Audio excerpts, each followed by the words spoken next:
So let's look at Ayn Rand, Robert Nozick, and natural rights.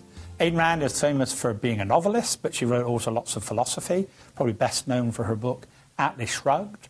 Robert Nozick was a Harvard philosopher who wrote a famous book called Anarchy, State and Utopia, both of them taking this so-called natural rights approach. So they believe that natural rights is the correct approach to deciding political questions. America has a strong tradition of natural rights. Going back to the American founding, they were strongly influenced by the ideas of John Locke, who believed these natural rights came from God, and we saw that expressed in the Declaration of Independence.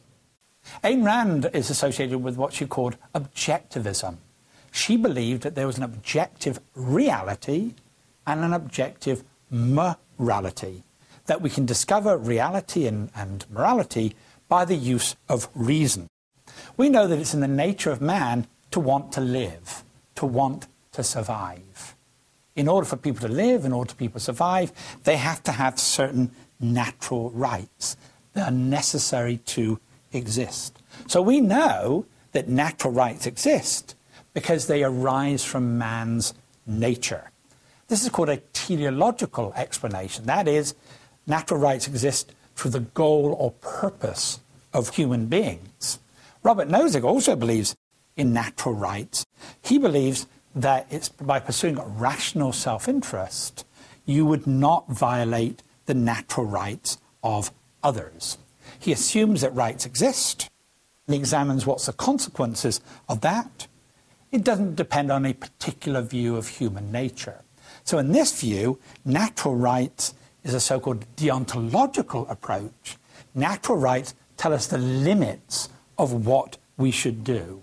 For example, thou shalt not kill. Clear moral principle that tells us that we should protect the rights of people, in this case, not to be killed. So both believing in natural rights, but explaining it by two different methodologies.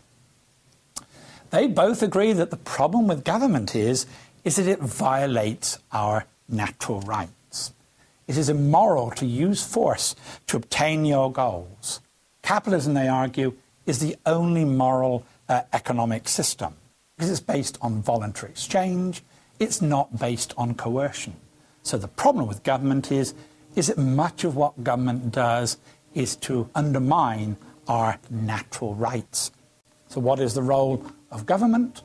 It's a minimal state whose sole purpose is to protect our natural rights.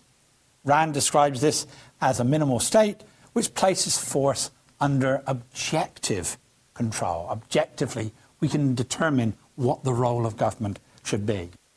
And Nozick says that there should be a minimal state against force, theft, fraud, and the enforcement of contracts is justified. Anything beyond that role is illegitimate because it violates people's rights. He talks about defending capitalist acts between consenting adults. As long as the people involved are agreeing voluntarily, they should be allowed to do whatever they want to do. So the result of this is that they believe in a minimal state, solely designed to protect us. So the state should provide a military to defend us.